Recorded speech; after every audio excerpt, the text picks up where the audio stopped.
আসসালামু আলাইকুম সুপ্রিয় শিক্ষার্থীরা, আজকে আমরা এইচএসসি 2017 সালে কুমিল্লা বোর্ডের 8 নম্বর যে প্রশ্নটা সেটা সলভ করার চেষ্টা করব। এটা আমাদের ষষ্ঠ অধ্যায় ডাটাবেজ ম্যানেজমেন্ট সিস্টেমের। তো আমরা একটু প্রশ্ন দেখে নিই। এই যে আমার কাছে প্রশ্ন আছে, এই প্রশ্নটা আমরা সবাই দেখে নিই। আর যাদের কাছে প্রশ্ন নেই তারা স্ক্রিনশট দিয়ে নিই, আমরা এখনই সলভে চলে যাবো।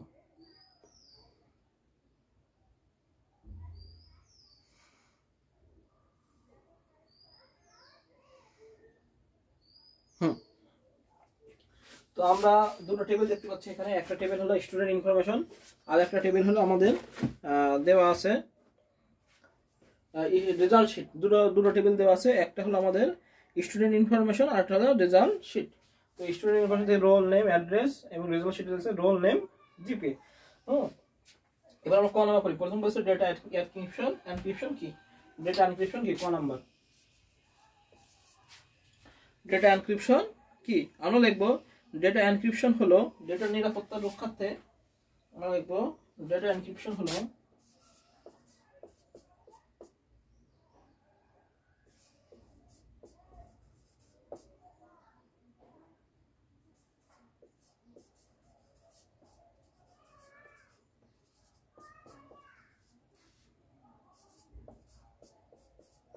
ডেটা রক্ষার্থে বা ডেটা নিরাপত্তার রক্ষার্থে ডেটাকে গোপনীয় কোডে রূপান্তর করা। ডেটার এটা আরো হয়, ডেটার আরো সুন্দর করে লেখা যায় ডেটা নিরাপত্তার রক্ষার্থে। ডেটার নিরাপত্তার রক্ষার্থে ডেটা এনক্রিপশন হলো ডেটা নিরাপত্তার রক্ষার্থে ডেটাকে গোপনীয় কোডে রূপান্তর করা। ডেটাকে গোপনীয় কোডে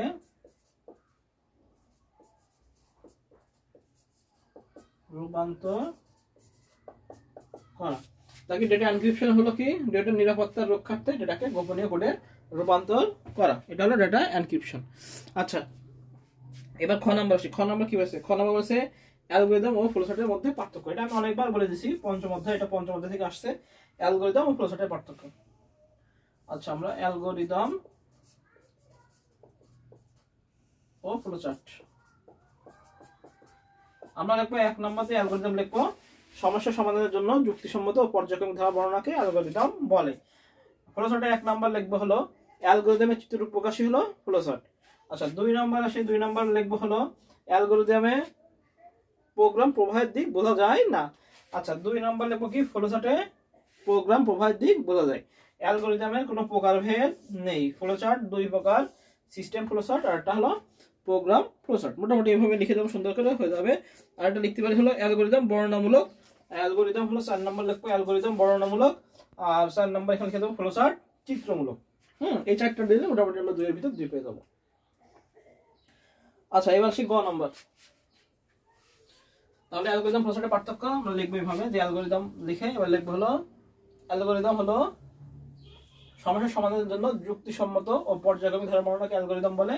ফ্লোচার্ট কি? ফ্লোচার্ট হলো অ্যালগরিদমের চিত্ররূপ প্রকাশই হলো ফ্লোচার্ট। দুই নম্বর লিখবো হলো অ্যালগরিদমে প্রোগ্রাম প্রবাহের দিক বোঝা যায় না, কিন্তু ফ্লোচার্টে কি? প্রোগ্রাম প্রবাহের দিক বোঝা যায়। অ্যালগরিদম হলো বর্ণনামূলক, ফ্লোচার্ট হলো চিত্রমূলক। অ্যালগরিদমের কোনো প্রকারভেদ নেই। ফ্লোচার্ট দুই প্রকার, সিস্টেম ফ্লোচার্ট এবং প্রোগ্রাম ফ্লোচার্ট। এভাবে লিখে দেবো নিজেদের মতো করে। আচ্ছা, এবার বলেছে উদ্দীপকে স্টুডেন্ট টেবিল তথ্য খোঁজার জন্য তুমি কোন ধরনের ফিল্ড ব্যবহার করবে এবং কেন? আচ্ছা, উদ্দীপকের স্টুডেন্ট ইনফরমেশন টেবিলের তথ্য খোঁজার জন্য আমরা প্রাইমারি কি রোল নাম্বারটা আমরা ব্যবহার করব। তো আমরা লিখবো উদ্দীপকের স্টুডেন্ট ইনফরমেশন টেবিলের তথ্য খোঁজার জন্য প্রাইমারি কি ফিল্ড হিসেবে উপযোগী রোল ফিল্ড ব্যবহার করব। আমরা লিখবো কি? গ নম্বর লিখবো উদ্দীপকের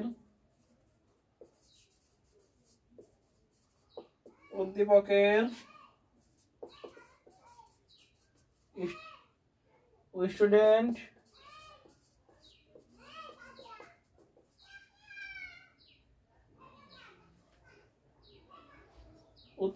ইনফরমেশন টেবিলের তথ্য খোঁজার জন্য আমি কি করব, প্রাইমারি কি হিসাবে প্রাইমারি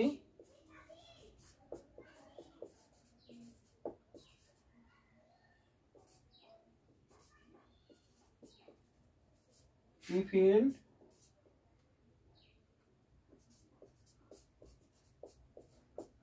হিসাবে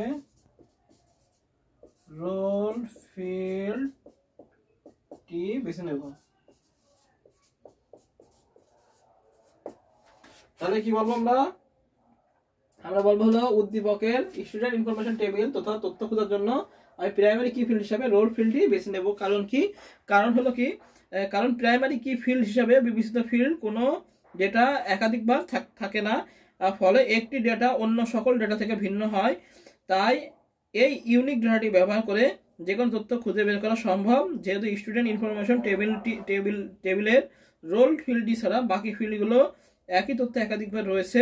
এর ফলে শর্ত সাপেক্ষে নির্দিষ্ট তথ্যটি খুঁজে পাওয়া ঝামেলাপূর্ণ হয়, কিন্তু টেবিলের রোল ফিল্ডটি ব্যবহার করলে যে কোনো ডেটাকে শর্ত সাপেক্ষে খুব সহজেই খুঁজে পাওয়া যায়। উদাহরণস্বরূপ আমরা যদি রানা নামক স্কুলের ছাত্রের কি বলে অ্যাড্রেস দেখতে চাই, তাহলে আমরা রানা নামক 2 জন শিক্ষার্থীর অ্যাড্রেস দেখতে পাবো। তবে আমরা 3 রোলধারী রানা নামক শিক্ষার্থীর অ্যাড্রেস দেখতে চাই, তাহলে আমরা খুব সহজেই তা দেখতে পারবো। এক্ষেত্রে 1 রোলধারী রানা নামক শিক্ষার্থীর তথ্য উপস্থাপিত হবে না। অর্থাৎ কি বলেছে, এখানে রানা 2 জন আছে, যদি আমরা 1 রোল ধরে বের করতে চাই তাহলে 1 রোল ধরে রানা আসবে রোল ধরে, আর যদি 3 নং ধরে বের করতে চাই তাহলে 3 নং ধরে কি রোল ধরে 3 নং ধরে রানার বের আসবে। বুঝা গেছে? এই হলো, এই জন্য আমরা রোলটাকে কি করব, প্রাইমারি কি হিসাবে বিবেচনা করে আমরা বাছাই করব। আচ্ছা, ঘন বলছে উদ্দীপক ব্যবহৃত টেবিল দ্বয়ের মধ্যে কোন ধরনের রিলেশনশিপ তৈরি করা সম্ভব। আচ্ছা, উদ্দীপকের টেবিল দ্বয়ের মধ্যে আমাদের কি রিলেশনশিপ সম্পর্ক করা উচিত, 1 to 1। কি 1 to 1? আমরা বুঝতে ঘ নাম্বারটা লিখি।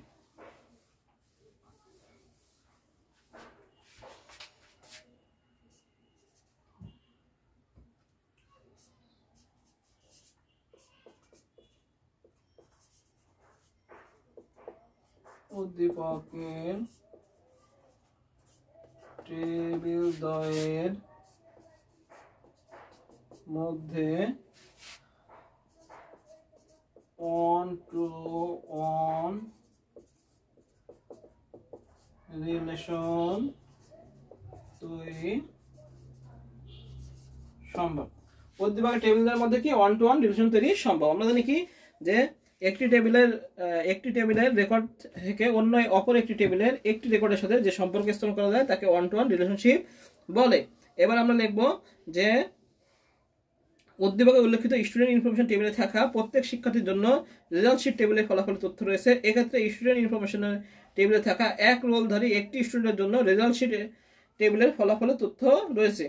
টেবিল দুটির প্রতিটি রেকর্ডকে আলাদা আলাদা পরিচয় প্রদান করে প্রাইমারি কি হিসাবে আমরা রোল ফিল্ডটি ব্যবহার করব। টেবিল দুটির মধ্যে তৈরি হওয়া রিলেশনটি কিভাবে হবে আমরা এটা তৈরি করে দেবো। যেটা কি হবে, এই 1 এর সাথে আমাদের এই 1, এই 2 এর সাথে আমাদের এই 2। এবার পরীক্ষার চিত্র আঁকায় সুন্দর করে এভাবে রিলেশন করে দেবো। এই 3 এর সাথে আমাদের 3 হয়ে যাবে। বুঝা গেছে? তাহলে উদ্দীপকের টেবিলের মধ্যে আমাদের কি সম্ভব, কি রিলেশন তৈরি হলো, 1 to 1। আমরা স্টুডেন্ট ইনফরমেশনের রোল 1 2 3 আছে, আমার রেজাল্ট শিটেও 1 2 3 আছে। এবার লিখবো আমরা একটি ডাটা টেবিলের একটি রেকর্ডের সাথে অপর ডাটা টেবিলের একটি রেকর্ডের সম্পর্ক স্থাপন করাকে 1 to 1 রিলেশনশিপ বলে। এবার লিখবো যে উদ্দীপকের স্টুডেন্ট ইনফরমেশন এবং রেজাল্ট শিটে কি আমরা লিখবো যে উদ্দীপক উল্লেখিত স্টুডেন্ট ইনফরমেশন টেবিলে থাকা প্রত্যেকটি শিক্ষার্থীর জন্য রেজাল্ট শিটের টেবিলে ফলাফলের তথ্য রয়েছে। এক্ষেত্রে স্টুডেন্ট ইনফরমেশন থাকা 1 নং রোলধারী শিক্ষার্থীর জন্য রেজাল্ট শিটের ফলাফলের তথ্য রয়েছে। দুইটি টেবিলের প্রতিটি রেকর্ড আলাদা করে পরিচয় প্রদান করতে প্রাইমারি কি হিসাবে ব্যবহৃত রোল ফিল্ডটি এবার দেখো টেবিল দুটির মধ্যে তৈরি হওয়া রিলেশনশিপ নিম্নরূপ হবে। এবার সুন্দর করে আমরা এটা আঁকাবো রিলেশন করে দেবো। এই হলো আমাদের এসএসসি 2018 সালে কুমিল্লা বোর্ড 2017 8 নং সব। সবাই ভালো থেকে সুস্থ থাকি। সবাইকে আসসালামু আলাইকুম।